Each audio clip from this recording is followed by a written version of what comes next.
Get this. Wow, Ford. So Ford and GM literally just showed up at the White House. They went into the Oval Office to lobby the President of the United States to stop you from fixing your own vehicle. I'm not kidding. That's not an exaggeration. That's exactly what they just did. Now, we've covered a lot of right to repair and ownership issues over the last several months, especially with vehicles, and this is where it gets insane. Like Ford is just stepping in it every single time I turn on a camera. On June 3rd, GM CEO Mary Barra, Ford's Andrew Frick, the Alliance for Automotive Innovation, and the NADA, all of them walked into the Oval Office. And the very next day, President Trump, he goes on camera and says out loud on record, he said, "We had the auto industry in yesterday. They don't want people to fix their car." And then he said, "That's strange. I've never heard of that." That's not a joke. That's why they went to the White House. Ford and GM are so desperate for you to not repair your own vehicles that they took this to the White House. They want to block you from repairing your vehicles with legislation. Lobbyists in Washington, D.C. are now in control of the future of right to repair, the future of your ownership over the vehicle that you bought and paid for. Now, let's expose the shell game here. This is where it gets slippery, because these guys didn't just walk in there holding a sign that said ban repairs. That's not at all how any of this works. Now, there are two bills sitting in Congress right now. The Repair Act, that's the real one, and that would give you and your independent mechanic actual legal access to your car's data. Diagnostic data, telematics, all of it. Now, there'd be no restrictions, no manufacturer gatekeeping. The other bill is H.R. 7389. That's the Motor Vehicle Modernization Act. And Ford and GM and the Alliance for Automotive Innovation are all publicly backing that one because it passed committee 48-1 in May. Now that sounds good, right? Well, here's the catch. The telematics provision, that's the part about your data. That's the part about you being able to control how you get information in and out of your truck or car or changing it. That all got stripped out entirely. It's gone. The one thing that actually matters to independent repair shops, the one thing that would cost these companies the most, it's not in this bill. So they didn't go to Washington to kill repair. They went to Washington to make sure that the version of repair that passes is the version that they wrote. That's actually harder to fight because on paper, it looks like a win to so many people watching from the outside. Okay, now let's take apart this argument a little bit. When you begin to push back on any of this, you know what you get? Safety, cybersecurity. They'll tell you that giving your mechanic access to your car's software is a security risk. It's a hacking risk. That opening up telematics data could let somebody take remote control of your vehicle. It sounds scary. It's supposed to. Think about what they're actually saying.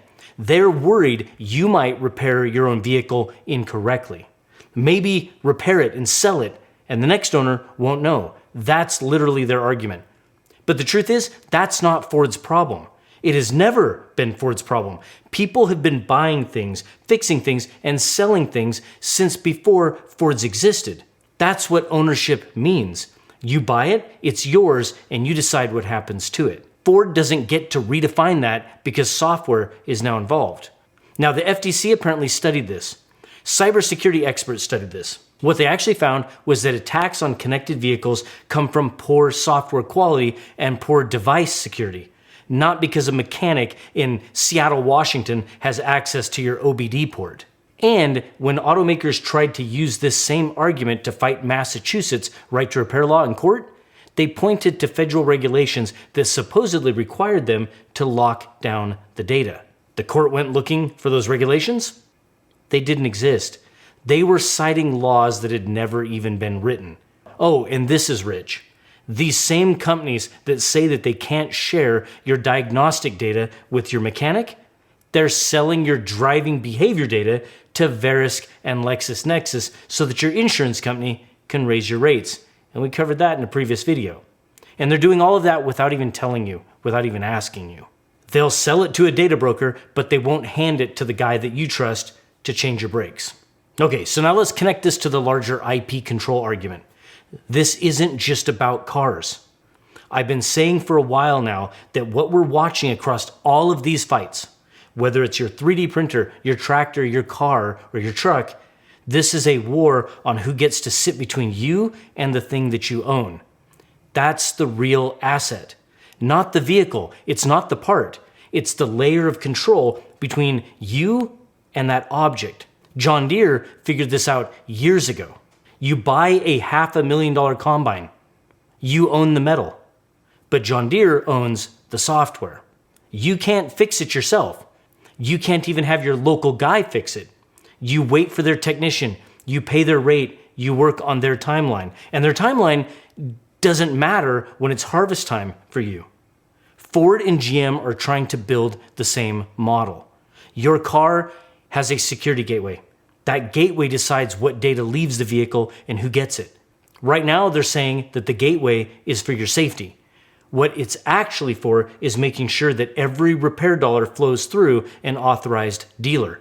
And if you think that's going to stop at repair, it's not. Your car already tracks everywhere that you go. How fast you drive, how hard you brake. The data is already being sold. The repair lockout is just the part that directly hits your wallet today. By 2035, the projections show 155 million vehicle owners impacted by restricted repair access. That's adding something like $200 a year per person to average repair bills. $30 billion pulled out of your pocket and pushed into dealer service departments. That's not a side effect. That is literally what they want. It's the plan. Now look, the President of the United States saying this, it matters. He stood in the Oval Office the day after meeting and told the country that the auto industry walked in asking him to restrict your ability to fix your own vehicle. That's the president publicly breaking with his own industry guests on camera. Now, whether it turns into actual legislation that has teeth, specifically around telematics, specifically around data access, that's really the question. Because the bill that passed committee with the big bipartisan vote already has the hard part taken out. Now, what you should be doing is watching what passes, not what they say. Watch what actually passes and what's in the bill.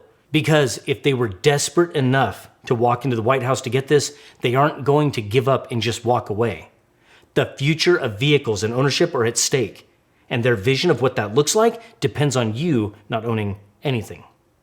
Now, I know that you're watching this and you think that there's nothing that you can do, that a lot of this is outside of anything that we can control, but that's not true. We actually can do things together as a community. So we're actually moving away from Discord, and we've started a brand new forum, and it's over at community.loyalmoses.com, and I'll have it up on the screen right here. It's in beta right now, but get over there, join it, and jump into the discussions, and we'll organize. We'll do stuff. Thanks.